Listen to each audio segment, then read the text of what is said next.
تبارك الذي نزل الفرقان على عبده ليكون للعالمين نذيرا۔ بسم اللہ الرحمن الرحیم۔ کسی عزیز نے سوال کیا ہے، مفتی صاحب روزے کی حالت میں کوئی عورت شرمگاہ میں کوئی چیز داخل کیے بغیر صرف تکیے وغیرہ کو رانوں کے درمیان دبا کے اس طرح کا اطمینان حاصل کرے جو میاں بیوی کے تعلق کے بعد ہوتا ہے، یعنی فارغ ہو لے، تو کیا اس کا روزہ ٹوٹ جائے گا؟ جواب دے عین نوازش ہو۔ یہ سوال کرنے والے محمد اظہر صاحب بھوپال سے۔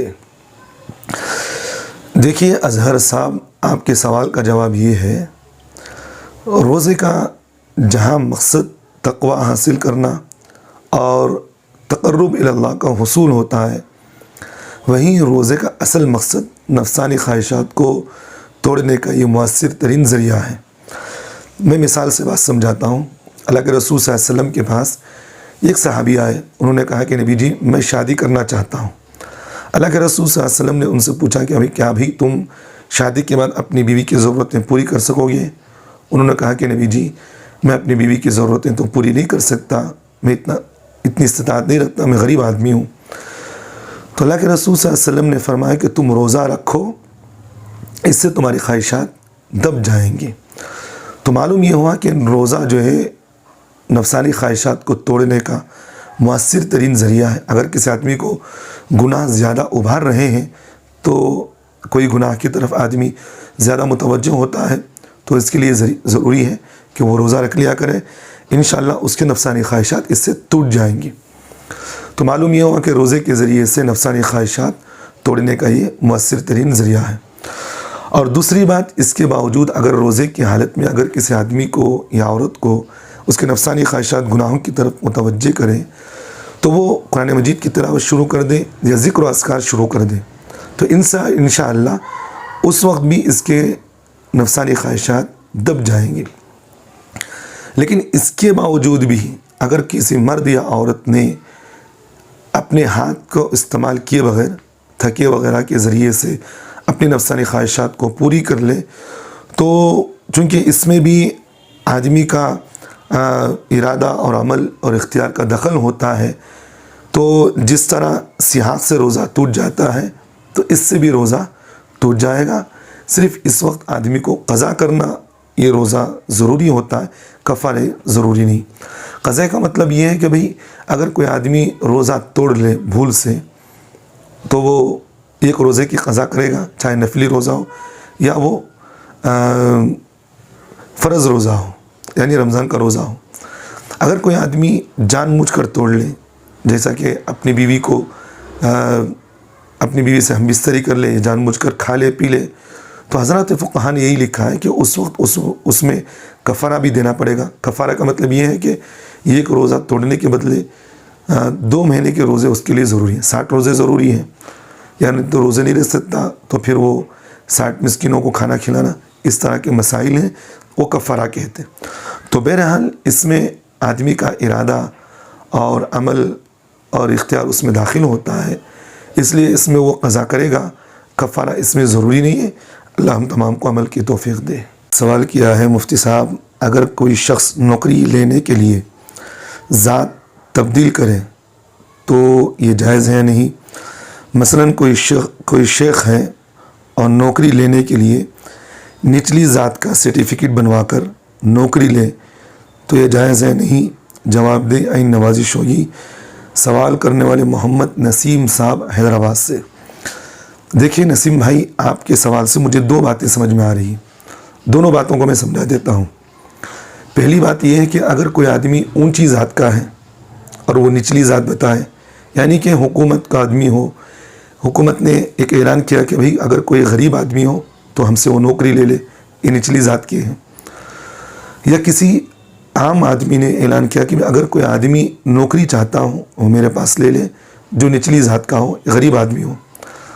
اب کسی اونچی ذات کا آدمی، کوئی مالدار قسم کا آدمی تھا، اس نے نوکری حاصل کرنے کے لیے اپنے آپ کو نچلی ذات کا ظاہر کر کے نوکری حاصل کر لیا، تو ایک طرح کا دھوکہ ہے اور جھوٹ بولنا ہے، جس کا اللہ کے رسول صلی اللہ علیہ وسلم نے منع کیا ہے۔ اس طرح نہیں کرنا چاہیے، شرعاً اس کی اجازت نہیں ہے۔ یہ عام طور پر عمومی طور پر یہ چیز آج حکومتی سطح پر بھی پائی جا رہی ہے۔ اللہ کے رسول صلی اللہ علیہ وسلم نے حدیث پاک کے اندر ہمیں اس بات کی ترغیب دی ہے اور اس سے منع فرمائے، من غش فلیس منا، جو آدمی جھوٹ بولے، جو آدمی دھوکہ دے، وہ ہم میں سے نہیں، کیونکہ یہ ایک طرح کا دھوکہ ہے، نہیں کرنا چاہیے۔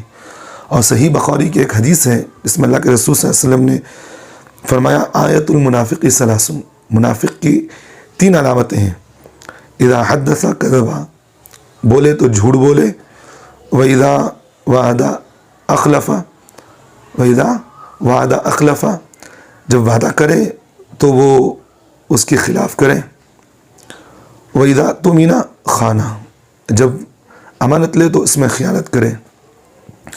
تو اللہ کے رسول صلی اللہ علیہ وسلم نے ہمیں اس بات کی تعلیم دی ہے کہ جھوٹ نہ بولو، لوگوں کو دھوکہ نہ دو، شرعاً اس بات کی اجازت نہیں ہی ہے۔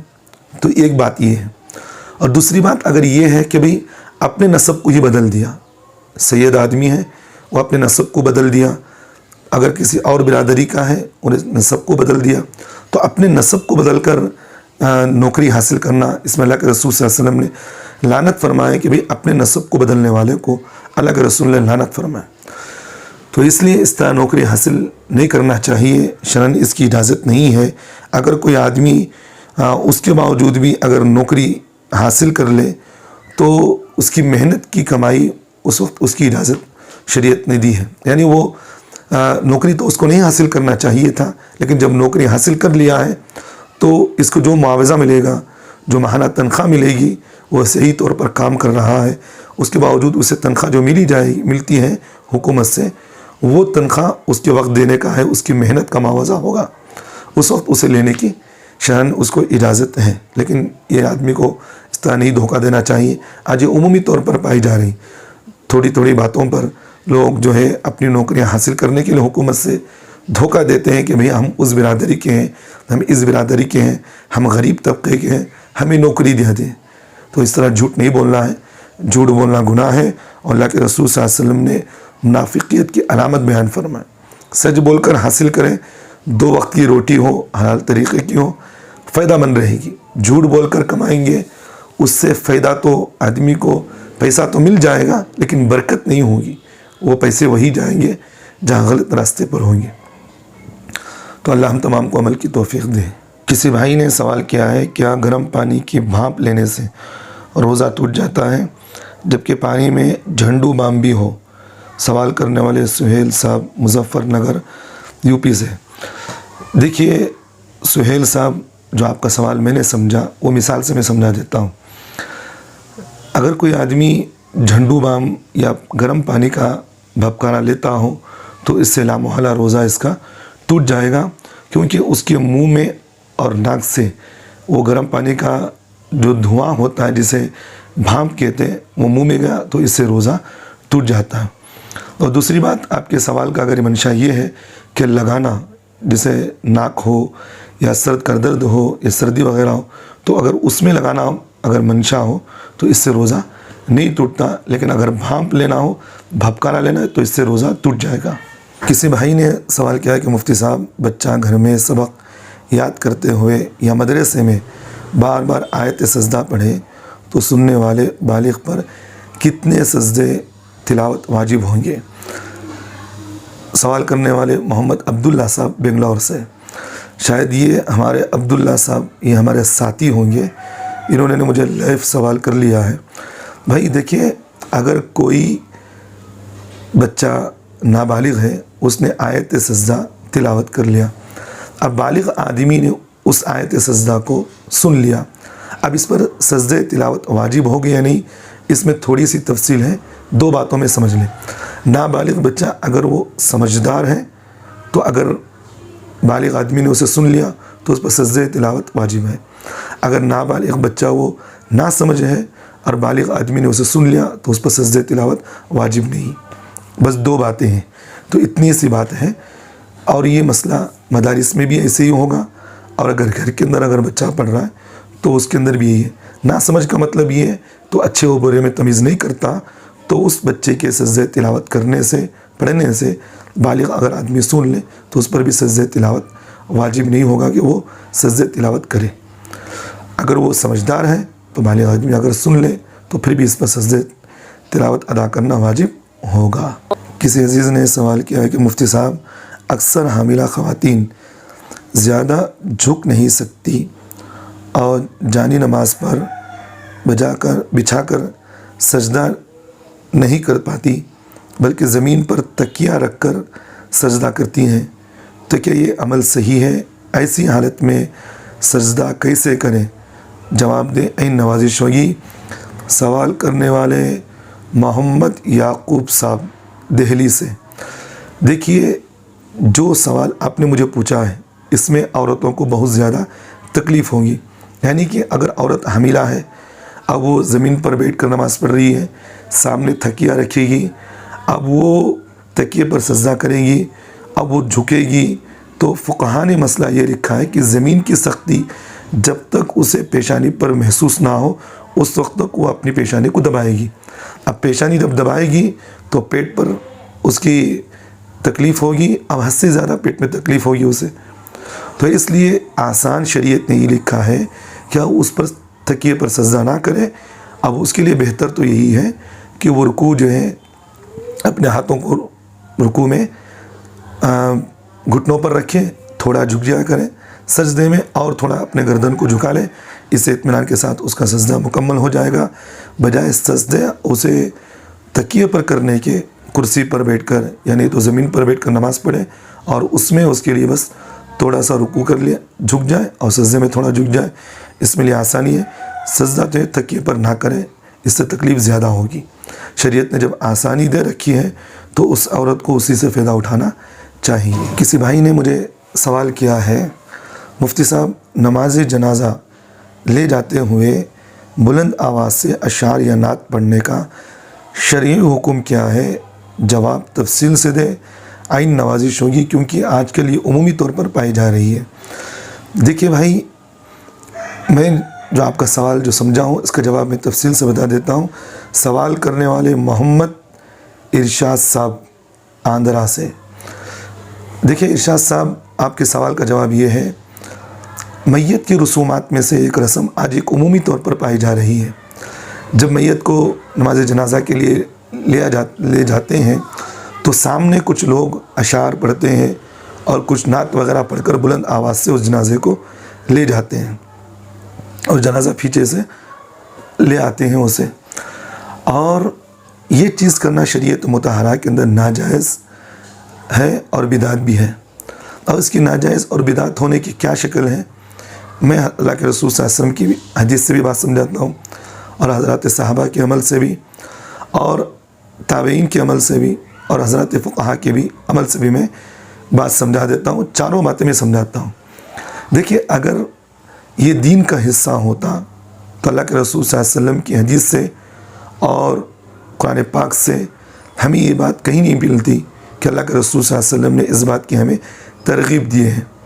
اللہ کے رسول صلی اللہ علیہ وسلم نے ہمیں جنازے کی کس طرح عمل کرنا چاہیے، اس کے تجہیز و تکفین اور تدفین کے ساری باتیں احادیث مبارکہ کے اندر اللہ کے رسول صلی اللہ علیہ وسلم نے ہمیں صاف صاف بتا دیا ہے کہ جنازے کو کس طرح لیا جائے، کہاں لے جائے، کیسے اٹھایا جائے، کس طرح اسے تدفین کیا جائے۔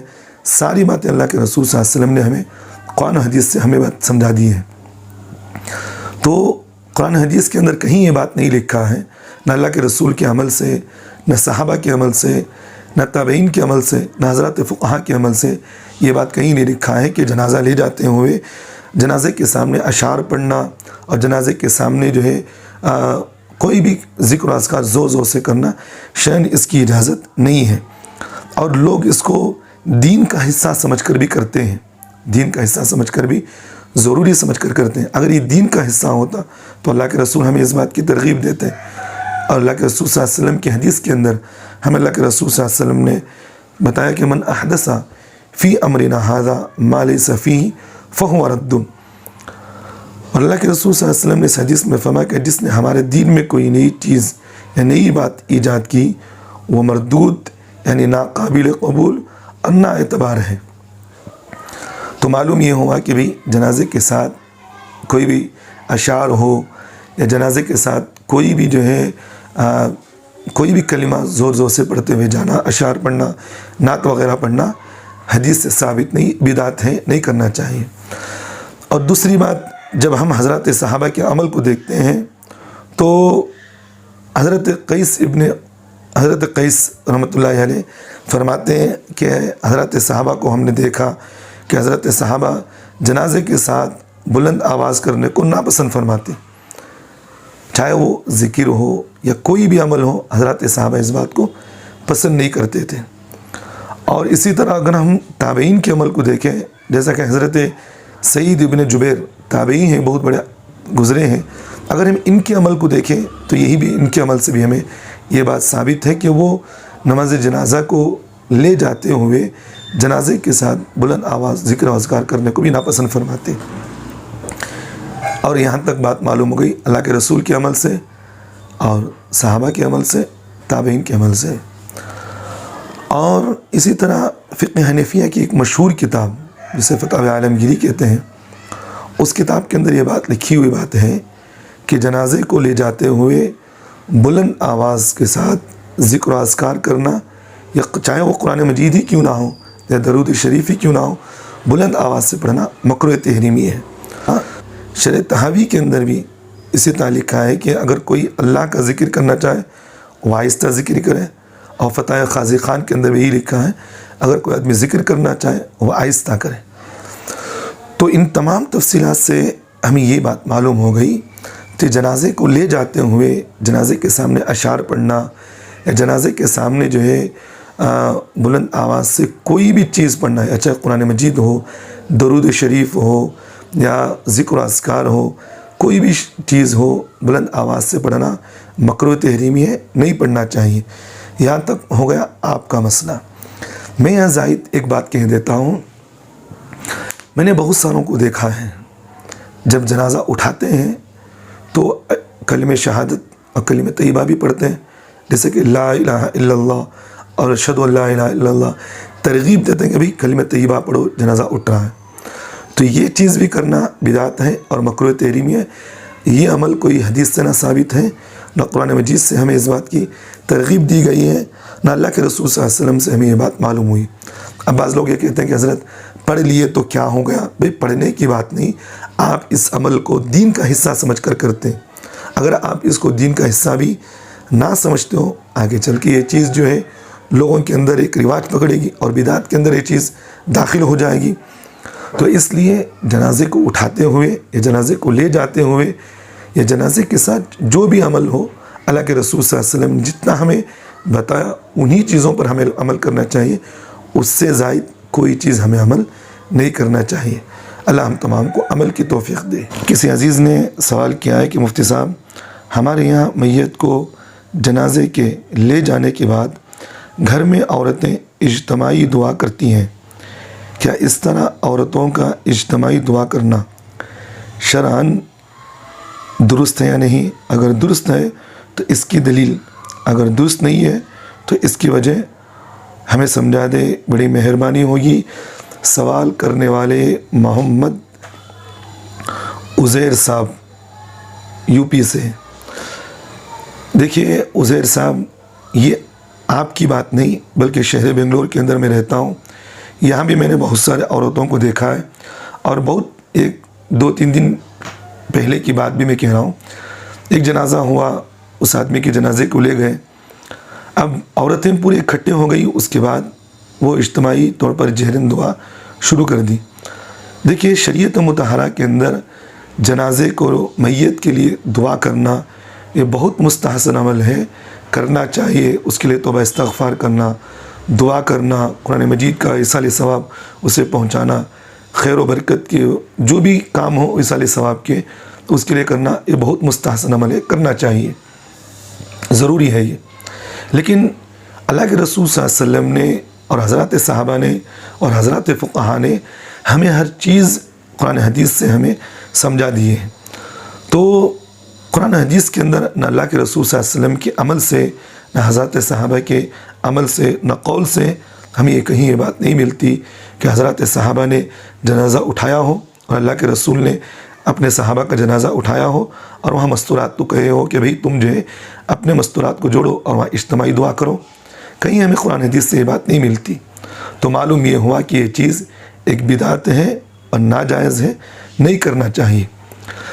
اور اگر لوگ اس کو یہ سمجھتے ہیں کہ حضرت ہم اس کو بدعت بھی نہیں سمجھتے، ناجائز بھی نہیں سمجھتے، ایسے ہی کر لیتے ہیں، اس میں کرنے میں کیا حرج ہے؟ دیکھیے، اگر تم ایسے ہی بھی کرنا چاہتے ہو تو پھر یہ لوگوں کے آہستہ چلتے ہوئے بدعقیدگی کا ایک راستہ ملے گا اور لوگ اس عمل کو رسم و رواج کے طور پر بھی شروع کر دیں گے. تو اس لیے جتنا عمل اللہ نے، اللہ کے رسول نے ہمیں بیان فرمائے اور جتنا ہمیں سمجھائے، اسی پر ہمیں اکتفا کرنا چاہیے. ایک بات ہو گئی. اور دوسری زائد بات میں ایک بات کہہ دیتا ہوں، بعض مستورات کو میں نے خود دیکھا ہے، وہ جنازہ لے جانے کے بعد اس یاسین پڑھ رہے ہیں، سورہ ملک پڑھ رہے ہیں اور پھر سورہ واقعہ پڑھ رہے ہیں. اور یہ خصوصاً دیندار گھروں کے اندر بھی یہ چیز پائی جا رہی. میں کہہ دیتا ہوں کہ بھئی تبلیغی حضرات کی مستورات کے اندر بھی یہ چیز میں نے زیادہ دیکھی. بھئی آپ دین کا کام کرتے ہیں، دین پر آپ چلتے ہیں، چلیے کوئی بات نہیں، لیکن وہ چیز آپ عمل کریں جہاں علماء نے اور اللہ کے رسول نے، شریعت نے ہمیں اس کی اجازت دی ہو. بغیر ہر چیز ثواب کا کام سمجھ لیے، ہر چیز اپنے اپنے من مانی پر کرنا شروع کر دیے، یہ چیز نہیں کرنا چاہیے. جنازہ لے گئے، آپ انفرادی طور پر دعا و استغفار میں لے گئے، اجتماعی کوئی عمل قرآن حدیث سے ہمیں ثابت نہیں ہے. یہ ایک بات یہ ہے. اور دوسری بات، بعض مستورات کو ہم نے یہ بھی دیکھا ہے، خصوصاً جماعتی حضرات کے اندر ہم نے چیز دیکھا ہے، وہ اپنے گھروں کے اندر، اب وہ بدعتی حضرات ہیں، وہ تو 40 دن اور چھٹی وغیرہ تو کچھ کر لیتے ہیں. اب ان لوگوں نے سوچا کہ بھئی ہم 4 ماہ بھی نہیں کرتے، چھٹی بھی نہیں کرتے، 12ویں بھی نہیں کرتے، کوئی بھی نہیں کرتے، چلیں ہم ایک چیز عبادت کے طور پر کر لیں. کیا کرتے ہیں وہ؟ 40 دن ہو گئے تو دعا کی محفل رکھ لیتے ہیں، 4 مہینے ہو گئے ایک دعا کی محفل رکھ لیے، اور جیسے 12 دن ہو گئے دعا کی محفل. بھئی آپ کرنا چاہتے ہیں کریے، لیکن اجتماعی عمل جو بھی تم دین کا حصہ سمجھ کرتے ہو، قرآن حدیث سے اسے ہم عمل دیکھنا چاہیے. جب قرآن حدیث سے کوئی عمل ہمیں نہیں ملتا تو کرنا کیوں چاہتے ہیں ہمیں بتائیے. تو اس لیے ایک بدعت ہے، ناجائز ہے، نہیں کرنا چاہیے. اللہ کے رسول صلی اللہ علیہ وسلم کی حدیث ہے جس میں اللہ کے رسول نے فرمایا، دین میں نئی چیز کو پیدا کرنا یہ مردود ہے، ناقابل قبول ہے، نہیں کرنا چاہیے. تو اس لیے ان تمام رسموں کو چھوڑ دیں، اللہ سے توبہ استغفار کریں. اگر کہیں کرتے ہوں تو ان لوگوں کو ترغیب دیں. علماء کی ذمہ داری ہے وہ ان لوگوں کو سمجھائے، اور جو بھی کام کرنا ہو علماء سے پوچھ کر کریں. کبھی گمراہ نہیں ہوگے.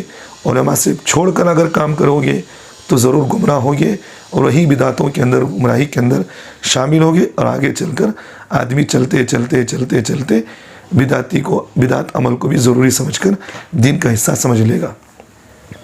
اللہ ہم تمام کو عمل کی توفیق دے.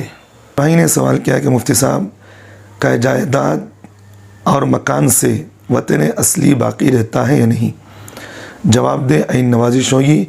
سوال کرنے والے محمد یوسف صاحب دہلی سے.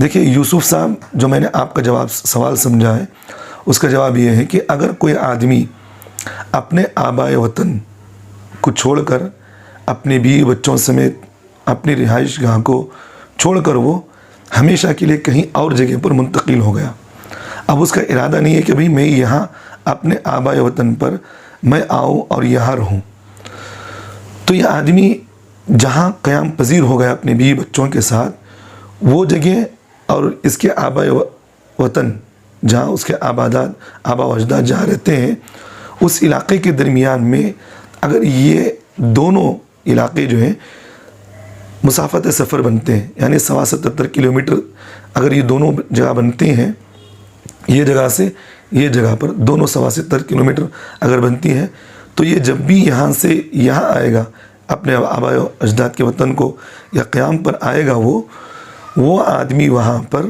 نماز کو بجائے اتمام کرنے کے قصر کرے گا، یعنی 4 رکعت والی نماز کو وہ 2 رکعت پڑھے گا. پڑھنا ضروری ہے اس کے لیے، کیونکہ ایک اصولی بات یہاں یہ ہے، علماء فقہ نے یہ لکھا ہے کہ اگر کوئی آدمی وطن اصلی سے ہمیشہ کے لیے ترک سکونت سے چھوڑنے کا ارادہ کر لے تو وطن اصلی اس کی ہمیشہ کے لیے ختم ہو جاتی ہے۔ تو اس نے اپنے آباء و اجداد کے وطن کو، ایک بات یہاں رکھے، اگر وہاں اس کی ملکیت جائیداد بھی ہو، اس کے رشتہ دار بھی رہتے ہو، یا اس کا خاندان قبیلہ ہو، اس کے باوجود ان تمام چیزوں کو چھوڑ کر وہ وہاں قیام پذیر ہو گیا، وہاں رکھا کہ میں یہاں ہمیشہ اپنی بیوی بچوں کے ساتھ میں اس جگہ پر رہوں گا اور اس کو میں چھوڑ رہا ہوں، تو یہاں جب بھی آئے گا تو اطمینان میں ہی نماز نہیں پڑھے گا بلکہ وہ نماز کو قصر کرے گا۔ اللہ ہم تمام کو عمل کی توفیق دے۔ کسی عزیز نے سوال کیا ہے، مفتی صاحب قرآن کریم میں مور کا پر رکھنے کی حقیقت اور اس کا شرعی حکم کیا ہے؟ جواب دیں، عین نوازش ہوگی۔ سوال کرنے والے مولانا منیر صاحب، آندھرا پردیش۔ دیکھیے منیر صاحب، قدیم زمانے سے ایک رواج چلا آ رہا ہے، قرآن کریم کے اندر مور کا پر رکھا جاتا ہے۔ جب ہم نے اس کی تحقیق کیا، میں خود اس کی تحقیق کیا، تو اس میں دو باتیں ہمارے سامنے آئی۔ پہلی بات یہ ہے کہ ہم اس لیے قرآن مجید کے اندر مور کا پر رکھتے ہیں تاکہ اس کے اندر ایک خوبصورت اور ایک خوشنما ایک زینت نظر آئے، ایک بات تو یہ ہوتی ہے۔ اور دوسری بات اس لیے پر رکھتے ہیں تاکہ قرآن کریم کے اندر پڑھنے والے کو ایک نشان معلوم ہو کہ بھئی یہاں تک میں نے پڑھا، اب یہاں نشان رکھا کہ بھئی آگے مجھے یہاں سے پڑھنا ہے۔ تو ان دو مقاصد کی وجہ سے مور کا پر قرآن کریم کے اندر رکھا جاتا ہے۔ اور مزید بات ایک یہ ہے، مور ایک حلال پرندہ ہے اور خوبصورت بھی ہے، عموماً یہ پرندہ پاک ہوتا ہے۔ اس لیے اگر کوئی آدمی اس پرندے کو ان دو مقاصد کی وجہ سے، ایک ہے زینت کی وجہ سے، ایک ہے یا اس کے قرآن مجید کے اندر نشان کی وجہ سے اگر استعمال کرنا چاہے تو مور کا پر رکھ سکتا ہے، کوئی بات نہیں ہے اس میں۔ اگر اس کے علاوہ کوئی غلط نظریات ہیں کہ بھئی اس طرح پر رکھنے سے تکلیفیں اگر دور ہوتی ہوں، یا اگر مور کا پر غلیظ ہے، اس بات کا اسے یقین ہے اور اسے معلوم بھی ہے کہ پر جو ہے وہ غلیظ ہے، اگر اس طرح کے مقاصد ہیں، نظریات بھی اگر غلط ہیں، تو اس وقت رکھنے کی شرع اس کو اجازت نہیں ہے، نہیں رکھ سکتا اس وقت۔ کسی عزیز نے سوال کیا ہے، مفتی صاحب جنات کے ذریعے چور معلوم کرنے کا شرعی حکم کیا ہے؟ کیونکہ آج کل یہ چیز عمومی طور پر پائی جا رہی ہے۔ سوال کرنے والے مولانا ہارون صاحب، اتراکھنڈ۔ دیکھیں مولانا صاحب، آج کل یہ چیز عمومی طور پر پائی جا رہی ہے کہ جنات کے ذریعے سے چور معلوم کیا جاتا ہے۔ اس کے الگ الگ مختلف شکلیں ہیں، بعض لوگ غلط عملیات کے ذریعے سے، بعض لوگ الگ الگ طریقے سے، مختلف شکلیں ہیں اس کے کہ جنات کے ذریعے سے چور معلوم کیا جاتا ہے۔ شریعت مطہرہ کے اندر جب ہم اس بات کو دیکھتے ہیں، کسی آدمی کو چور ثابت کرنے کے لیے دو باتیں ہمیں معلوم ہوتی ہیں۔ پہلی بات یہ ہے کہ جو آدمی چوری کیا ہے اگر وہ اقرار کر لے کہ بھئی میں نے خود چوری کی ہے تو ہم مانیں گے بھئی ایک بات تو یہ کہ بھئی یہ آدمی خود مان رہا ہے کہ چوری کیا ہے، تو پہلی بات تو یہ مانی جائے گی۔ دوسری بات، اگر وہ انکار کرے شرعی معتبر گواہوں کے ذریعے سے اس آدمی کو چور ثابت کیا جائے گا گواہوں کے ذریعے سے۔ تو یہ دو باتیں ہمیں معلوم ہوتی ہیں۔ لیکن جنات کے اندر اس طرح کا کوئی ہمیں شریعت مطہرہ کے اندر کوئی چیز ہمیں نہیں ملتی، شریعت مطہرہ کے اندر کہیں ہمیں اس کی اجازت بھی نہیں ملتی۔ اور دو باتیں یہاں ذہن میں رکھیے، اگر ہم جنات کے ذریعے سے کسی آدمی کو چور ثابت کرنا چاہیں تو پہلی بات اگر ہم شریعت کی طرف دیکھیں تو شریعت کے اندر ہمیں کہیں اس کا تھوڑی سی بھی ہمیں اس کی اجازت نہیں ملتی، پہلی بات۔ اور دوسری بات، جنات کے اندر زیادہ تر شر پھیلانے کا، جھوٹ بولنے کا عنصر زیادہ پایا جاتا ہے۔ یہ دو وجوہات تو جنات کے اندر زیادہ تر ہیں ہی، تو اس لیے شریعت مطہرہ کے اندر کہیں اس بات کی اجازت بھی نہیں ہے، کہیں ثابت بھی نہیں ہے کہ جنات کے ذریعے سے چور کو معلوم کیا جائے۔ جو لوگ یہ بات کہتے ہیں وہ جھوٹ کہتے ہیں، ان لوگوں کو فوراً اللہ سے توبہ استغفار کرنا چاہیے۔ تو اس لیے حاصل کلام پوری خلاصہ بات کا یہی ہے کہ جنات کے ذریعے سے کسی آدمی کو چور ثابت کرنا شریعت مطہرہ کے اندر کہیں بھی اس کی اجازت نہیں ہے، اور شریعت سے ہمیں یہ بات کہیں نہیں ملتی کہ کسی آدمی کو جنات کے ذریعے سے چور ثابت کیا جائے۔ اگر اس کی اجازت دی جائے، چلو بھی جنات کے ذریعے سے پوچھ لیا جائے، تو بہت سارے فتنے کھڑے ہوں گے، ہر آدمی اپنے آپ کو عامل بنا لے گا، ہر آدمی یہ کہے گا بھئی میرے پاس موکلین ہیں، وہ ان کے ذریعے سے طلاق کے مسائل بھی شروع ہوں گے۔ کوئی آدمی کہے گا میری بیوی کو میں جنات کے ذریعے سے معلوم کیا، میں اپنی بیوی کو اس طرح کرتے ہیں، میرے جن نے مجھے بتایا، اور فلاں آدمی، بہت سارے اس کے مسائل کھڑے ہوں گے، بہت سارے فتنے کے دروازے اس سے کھڑے ہوں گے، تو شریعت میں کہیں اس کی اجازت نہیں ہے۔ اور آخری بات، بہت اہم بات میں کہہ رہا ہوں، آج یہ چیز عمومی طور پر پائی جا رہی ہے، اکثر عاملین اپنے آپ کو عامل کہتے ہیں، نہ ان کے پاس کوئی علم ہے، نہ ان کے پاس کوئی قرآن حدیث کی کوئی بات ہوتی ہے۔ بعض عاملین کو میں نے دیکھا کہ 10 انگلیوں میں، 5 انگلیوں میں 10 انگوٹھیاں ہوتے ہیں۔ وہ اللہ کے رسول صلی اللہ علیہ وسلم نے آدمی کو، مرد کو ایک مقدار انگوٹھی پہننے کی اجازت دی ہے، شریعت نے اتنی مقدار، اتنی گرام کی انگوٹھی تم پہن سکتے ہو، اس سے زیادہ تم نہیں پہن سکتے۔ تو شریعت نے آدمی کو چاندی کی انگوٹھی پہننے کی اجازت دی۔ اب ایک ہاتھ میں 10 انگوٹھیاں، 20 انگوٹھیاں، 4 انگوٹھیاں، 5 انگوٹھیاں، اور اتنی زیادہ انگوٹھیاں پہننا بھی شریعت مطہرہ کے اندر جائز نہیں، کیونکہ آدمی کے نیک ہونے کی صفات اس کے ظاہر سے معلوم ہو جاتی ہے۔ اللہ کے رسول صلی اللہ علیہ وسلم نے حدیث کے اندر فرمایا کہ کسی آدمی کو جب تم دیکھو تو اسے اللہ یاد آ جائے۔ اب دیکھا جاتا ہے کہ بھئی بہت سارے لوگوں کے ایسے حرکتیں دیکھ کر بجائے اللہ یاد آنے کی ان سے دیکھ کر غصہ بھی آتا ہے۔ تو آج کل یہ عاملین کا ایک مزاج بن چکا ہے، میرے پاس موکلین ہیں، میں جو چاہتا ہوں وہ کرتا ہوں، میں ہر آدمی کو یہ بتا دیتا ہوں، وہ بتا دیتا ہوں۔ یہ غلط باتیں لوگوں کو دھوکہ دینے کا ایک طریقہ ہے۔ لیکن میں ان سے ایک بات یہ بھی کہتا ہوں، اگر تم کہتے ہو کہ تمہارے پاس موکلین ہیں، تم جو چاہتے ہو وہ کرتے ہو، تمہارے ذریعے سے ہر آدمی کی تکلیفیں دور کر سکتے ہو، تمہارے پاس موکلین ہیں، کیونکہ جن انسان کو نظر نہیں آتا، اگر وہ چاہے تو نظر آ سکتا ہے، لیکن اگر وہ نہ چاہے تو پھر انسان کو نظر نہیں آتا۔ آج کل کی دنیا کے حالات آپ جانتے ہیں، فلسطین کے حالات ہیں، پوری دنیا کے حالات آپ جانتے ہیں، خصوصاً ہمارے ہندوستان کے اندر آج کل جو مسلمانوں پر حالات ہیں، ہر آدمی جانتا ہے، اس بات سے واقف ہے۔ آپ اپنے عاملین، اپنے موکلین سے آپ یہ بات کہہ دیں کہ بھئی جو مسلمانوں کو جو آج حالات چل رہے ہیں، جہاں کہیں مسلمانوں کو ستایا جا رہا ہے، آپ ان لوگوں کو ختم کروا دیں۔ آپ ایسا کر سکتے ہیں؟ نہیں کر سکتے۔ تو معلوم یہ ہوا کہ لوگوں کو دھوکہ دینے کا ایک طریقہ ہے، اور لوگوں کو بے وقوف بنانے کا ایک طریقہ ہے، اور لوگ ان پر بہت جلد اعتماد بھی کر لیتے ہیں ان کی باتوں کو۔ میں خود اپنے علاقے کے اندر میں دیکھتا ہوں ایک آدمی کو، ایسے ہی آدمی تھا وہ، اب اس کے پاس تو مستورات کا زیادہ آمد و رفت ان کے پاس ہوتی ہے، مستورات زیادہ آتے ہیں، فلاں فال یہ پوچھ رہے ہیں، شادی کرنے سے پہلے فال یہ پوچھ رہے ہیں، آگے کے غیبی باتیں ان سے پوچھی جاتی ہیں۔ اللہ تعالیٰ نے قرآن مجید کے اندر فرمایا اللہ کے علاوہ کسی اور کو غیب کا علم نہیں ہے، نہ نبی کے پاس ہے، نہ رسول کے پاس ہے، یہاں تک کہ نبی علیہ السلام محمد رسول اللہ صلی اللہ علیہ وسلم کے پاس بھی علم غیب اللہ نے ان کو نہیں دیا۔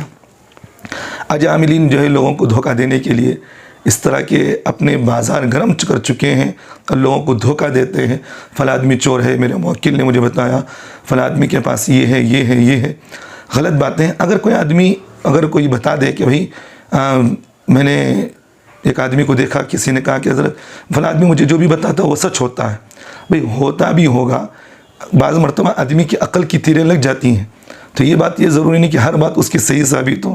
اگر ہر بات اس کی صحیح ثابت ہو جائے تو اب اس سے یہ پوچھے کہ بھئی آئندہ آنے والے حالات کیا ہیں ہمیں بتائیے۔ تو یہ بات تو غلط بات ہے، لوگوں کو دھوکہ نہیں دینا چاہیے۔